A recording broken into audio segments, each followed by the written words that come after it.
Hello and welcome to Early Late Nights, the gaming news show of the Explosion Network that is equally as fucked by the Australian Classifications Board as Australian gamers' hopes and dreams. Hello, I am your host Kieran Marchant. Tonight, I had a thoroughly planned show, a fantastically planned show, full of information about Battlefield 5 with the eSports wrap-up, bit of Bethesda talk, and then a nice tidbit about Resident Evil 7, and then just fucking a little while ago, I read a story about the Australian classification boards that's fucked me and I need to talk about it now. So I've kind of shoved Battlefield 5 somewhere else. I don't know. I'll tweet about it maybe. Maybe I'll tweet about it. But I have pushed that away to the side. I have moved that shit away. No need for that shit. That shit could be, come back another time, Battlefield 5. But god damn it. So what's happened is, as you may have already heard, so the Australian Classification Board has denied classification for We Happy Few. That was it was an Xbox exclusive game that was being brought to the country. It had already been in early access here in Australia. You could get it from the Xbox store and start playing the beta. It was based on a kind of this 1960s, 1970 world that had been taken over by this drug that were keeping people, happy and just, zoned in. There was that TV show with the numbers, number one and whatever that was happening a little bit ago. But yeah, so that's all happening. And so that game was coming out and it looked good, looked interesting. It was a hope. And then all of a sudden, just fucking randomly, Australia's Classification Board's just nah, fuck you. Get out. Get out, which I have a problem with. And there's only minimal news about this coming out now, with the announcement of its denial coming through. But, many people have said, well, of course it's going to get banned. It's a game that's heavily about the usage of drugs. That is reasonably understandable that the usage of drugs is something that, Australians or people of the earth, don't necessarily need to see, but it's done in such a fictional and fantastical way that the main character is trying to get away from the drugs. The drugs are the bad thing in the world. I understand that it's still fantasizing the use of drugs and making it seem like, taking drugs is such a cool thing and it's all pretty and colourful and you could be in London or wherever. It's like England set. Sure, whatever, cool, but fuck me, what's the point of R18? What's the point of having an R18 classification if shit's still gonna get denied? And I understand Australia trying to protect, they're trying to protect the wee children's eyes or people's eyes so they don't get affected by drugs. In my opinion, just like the gun violence argument for gaming, nobody is gonna see this fucking game and think, I'm gonna take drugs. I don't see it, or I don't think it as a thing that's going to happen widely, or, if you're doing it to stop the one or two people that might do it and might use this game as an excuse, fuck, okay, good job. But we can't keep censoring everything that is coming through to us. We can't clutch and try and keep everything in, and if you put it behind that R18 thing, that is a fair, good step to say, parents look at R18s and go, oh shit, all right, that might be a problem. It's something where you have to give ID to be able to purchase. I think it should be used more in gaming. Why shouldn't it be used more? It just seems ridiculous that it's not used, that it's something we have to govern gaming, to govern movies, to govern TV, but it's not used enough. I think I use it more, maybe see it more in music because of over-the-top sexual remarks in music or swears or other things or other concepts in the music than any other thing. And yet movies and TV shows and games show it more. There's more of a focus on it because you're playing or interacting with it or you're focused on that content. So, fuck, if you're going to keep doing this, Australia, you really need to step up. Classification in Australia needs to be done 10 times better. We need to have more understanding people on the classifications board, more people that represent the gaming developers and the gaming community. More, it's like there's been a big problem comparing it to the like mixed martial arts or the UFC, where they have judges, but the judges don't fully understand the sport. So it's like, wait a minute, how can judges that don't fully understand the sport, how can they be the ones that tell us who wins and who loses? How can they be the ones that say this game's not cool, not good enough, not of the right mindset? So it's what it is. I did really want to talk about Battlefield 5 at this moment, but I feel that this news is, it's just happening and it needs to be put out there, that spread some word out that as gamers we are okay to be, to be given some ability to be able to experience games that other places in the world experience under an R18 classification. Because that is the matter of fact. We don't need nanny stating. We don't need governing or looking after when it comes to this. Just let us, use that R18 to empower the gamers that are supposed to be playing it and are allowed to play it, and protect those that maybe would be a bit too impressionable or suggestible on this matter. But moving right along through to the eSports wrap-up for this week. So it feels like it's been forever since I've talked eSports, because I wasn't here last Tuesday, so we've changed over and it's another week and another eSports. And last week in the Overwatch League, we're kicking it off with my favourite. I know I'm an Overwatch sucker, but kicking off with the Overwatch League. It is the first week of Stage 4, and fuck me, it was fantastic. I had so much fun watching this than I have any other stage of the competition so far, and that's without one of the changes that I really wanted to be made. I really wanted to see the newest Hanzo in this stage. It isn't there because of other problems with the patch. That was a matter I wish I got to discuss last week, but hey. So we get to see it, and Brigitte is not the same character that people were worried about. Yes, she's broken, she's unbalanced, but in the Overwatch League setting, she is manageable by the pro players. She's not used in every map. The best pro player I did see on it was surprisingly Mickey from the Dallas Fuel. I personally give Mickey a lot of shit when I'm watching Dallas, because I think his diva play is very behind the curve. I think he's always lacking a little bit and needs to work on it to be to the standard of other divas like Bishu. Yeah, I was going to say Asher, and I hate Asher. No, like Bishu from the LA Gladiators, who in my opinion is one of the best, like Fury from London Spitfire. I think Mickey's done a lot. So to see him step up on Brigitte and really take that role and play it fantastically well was really good to see. It's made me sad that Shanghai Dragons didn't win yet. I was hoping they were going to beat Fuel, because in my opinion that would have been fucking hilarious. But hey, whatever. See how it goes, see how it develops. But the Overwatch League in itself has been fantastic to watch. It's another great time if you're just starting getting Overwatch, or you are into Overwatch but you haven't had a chance to watch. I really recommend to get into watching the games now. I think the Houston Outlaws are fantastic. They're going to be fantastic this patch. LA Gladiators seem to have it worked out. My boys, my Gladiators, shields up!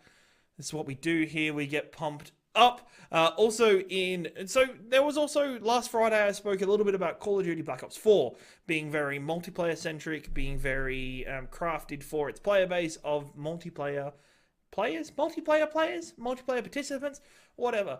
And I think I wanted to mention this week, because I didn't mention it in my tidbit, that I think this is a great opportunity for Call of Duty to increase and grow their foundation in esports. I think Call of Duty have previously done esports pretty reasonably well actually overall.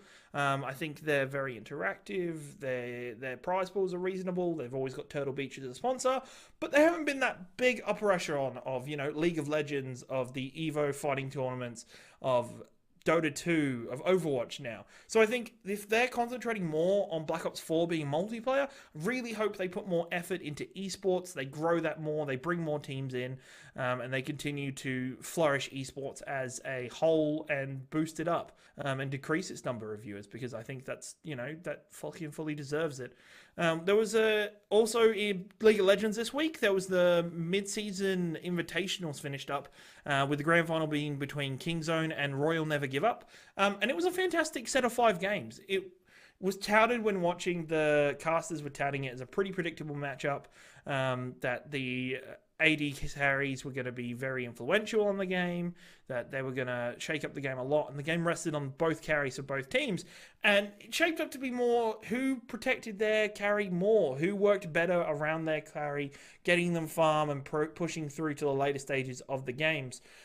Which in the end was Royal Never Give Up, was the China team, which is a fantastic result over the Kingzone Korean team. It's great to see China stepping up and coming forward more in the League of Legends community.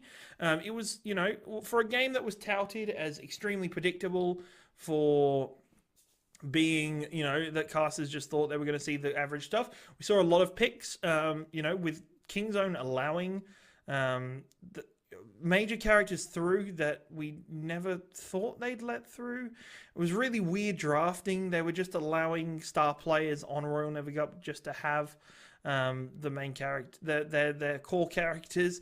So there was no real banning attempts, especially on the mids. But it was interesting to see their picks later throughout the maps, and how the strategies changed to try and win out. But yeah, Kingzone didn't manage to pull off the victory. Almost said they won. Royal Never Give Up were fantastic. And I just want to... There's another conundrum this week that's been talked about a little bit in esports circles. That is shot calling more important than skill? Because a lot of games are based on pure skill. Just who's got the quicker reflexes, who's got a better aim, who knows the maps better, who's just better at moving their characters mechanically.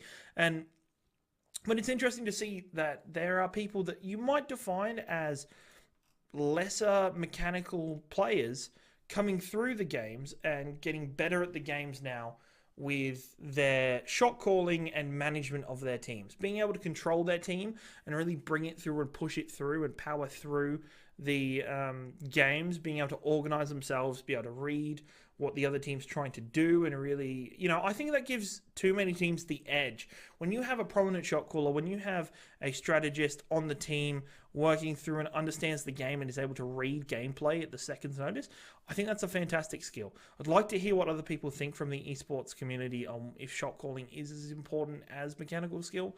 There are a number of players that have got through that might not be the best or most fantastic mechanical players, as I said, but their shot calling is so high tier, their understanding of the game is so forward and so quick thinking that they push through and they're able to, secure spots that maybe more mechanically diverse players could have previously.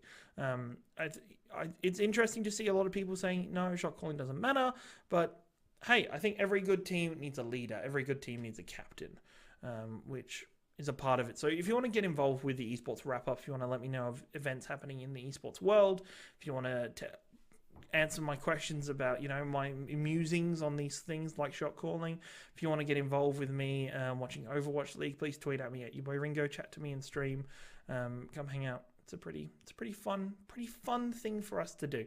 Now, Bethesda, you cheeky motherfuckers. One of my favorite companies. Honestly, one of my favorite gaming companies, because the way they run their marketing, the way they run their game development is fantastic. As we saw last week with the Rage 2 spoiler being, being leaked, they handled that fantastically. They came out and with a very quick preview, and then the trailer, which is showing now if you're watching live or on the VOD. They came out showing a lot of Rage 2, which I'm excited to see at E3.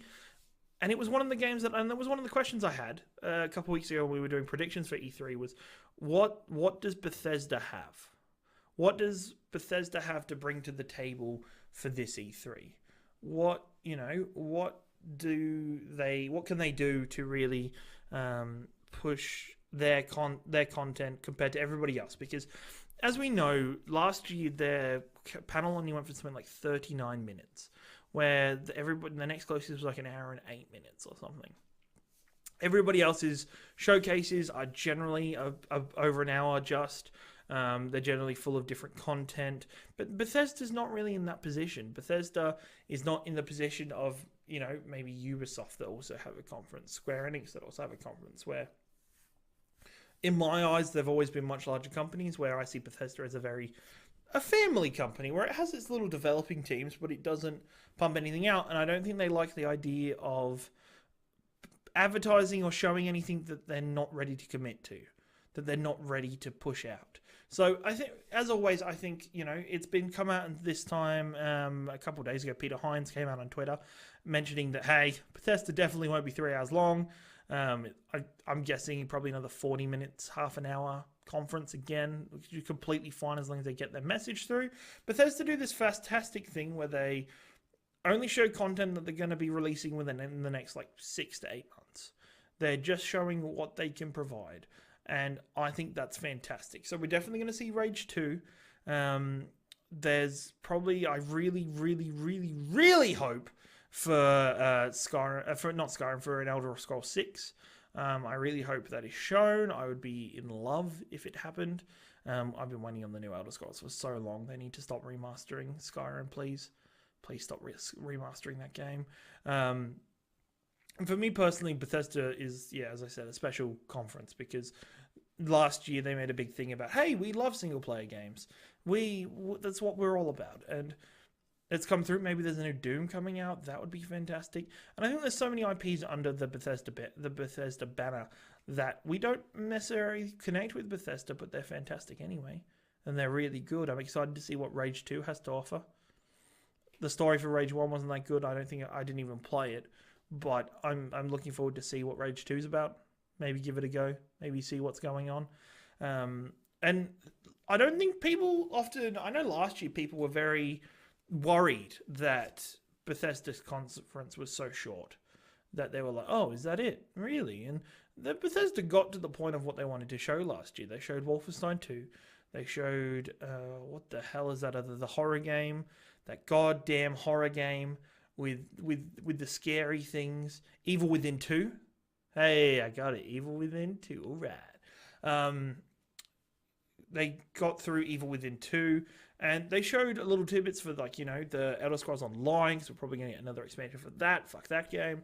We're going to get some more for the card game that Dylan from the Explosion Network has put a lot of time into. So I think it's okay. Bethesda keeps it short and sweet to the point. Gives you, stuff that we can await coming within the next, short time period. We're not going to be waiting around for things we like. It's one of my most frustrating things. I hate seeing the same game multiple times across different E3s. It's like, I'm overseeing this shit. Just give me the game. Stop showing me if you have to. Fuck you, Hideo Kojima. I can't wait to have my rant on this show about Hideo Kojima and his stupid fucking trailers, because there's going to be one at E3 week. That week, no shit, gonna be the biggest rant. Gonna have maybe a whole episode just on it. Just me fucking ranting.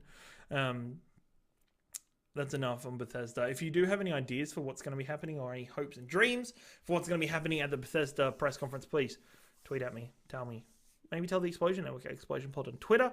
But moving on to the tidbit of the week. Tidbit of the show. It's not really, because there's 2 tidbits a week, so I can't really say it's going to be tidbit of the week. It's going to be tidbit of the show, and I always mess that up. But if you've missed the news today, so Capcom's come out and announced that in Japan, and only in Japan for now, there's going to be a Resident Evil 7 Biohazard port coming to the Nintendo Switch, which is interesting. Resident Evil 7 was a fantastic game. I managed to play through it finally at the start of this year, and I loved the game experience for what it was, but it's not something that I necessarily am like, I really want to play that over and over and over again. Now, it's interesting for the fact that they're doing something with this game on the Switch called cloud streaming, which in many ways is the stupidest fucking idea for Nintendo, for a portable console. It instantly makes a portable console not portable, Nintendo. What do you think you're doing? You're talking about home consoles, you make it portable so we can take it around, carry it around. But here's a game, and it's only being tested it's going to be something like, you don't really buy the game, apparently. You buy, for $14 or $14 whatever. That's about $14 in Japanese currency. But you get the game for something like 180 days. And you only download 49 megabytes onto the Switch. And then you just stream the whole game. You stream the whole fucking game from the internet. Okay, Nintendo. Okay, sure. We stream the game. That's cool, I guess. Just what we need to do. That's fine. You need a constant internet connection to run it. Not going to work in Australia too well. Not at all. And I don't think it's something Nintendo should be doing. I think they're so fantastically into the Nintendo Switch. I think they've done such a good job with building this console and bringing this console to different markets that they're ahead. They're allowed to do some wacky Nintendo zany shit because Nintendo always do wacky zany shit. But just don't fucking do it. Don't do it. Frustrated. I fucking hate it. It annoys the shit out of me. Like, just even looking at it, even watching it through, it's frustrating to me. Like, it's really frustrating to see them do this. To completely turn what they had going. Even though they're trying to sell the Switch as a home console, everybody's like, don't do it. Just sell it as like a home console that can be portable. But they're like, that's a home console. Use it at home, blah, blah, blah, blah. And then everybody loves using it portably. I think it's the biggest thing that I hear people talk about is the fact that they can continue their save games when they're on their way to work or when they're fucking around outside or they're playing Mario Kart on the rooftop of the nearby apartment. But no, that was bullshit from that trailer. That would never happen. Who the fuck would do that? But it's, on a whole, it's actually an interesting theory. If you could just stream games instead of fully downloading them, maybe it would stop issues like people having to, do big downloads at the start of games. Maybe they could just stream it through. It would be interesting to see the toll it took on internet connections, especially with a lot of these devices running over Wi-Fi. Maybe in other countries that have better infrastructure than us, would be a potential stepping point and a crossing point for them. But here we're fucked, and I could probably whinge for days about the internet, about the infrastructure here in Australia, how far behind we are. But you've already heard it. You've probably already experienced it. You probably sat waiting for something to download right now. Probably happening in your life, and I apologize for that to you. But it's where we're at. I think it's something, definitely to have a look at and to see. I don't think it's what Nintendo should be doing with the Switch, though. I don't see it as an outlet for them on the Switch. Not an outlet. Outlet's probably the wrong word. I don't see that as a potential. Why not, continue with things that gamers desperately want? They have to fucking put their communications in an app. They have to make this online service work. They have to, continue to grow their the virtual console. Make that a better thing. Make the e-store a better usable system. Provide people with the things they need, like cloud backup saves, without fucking having to pay for them. Oh, I don't want to start that again. But I think there's better things for Nintendo to focus on. There's better things to produce and to bring into our gaming communities. It's definitely the part that's going on.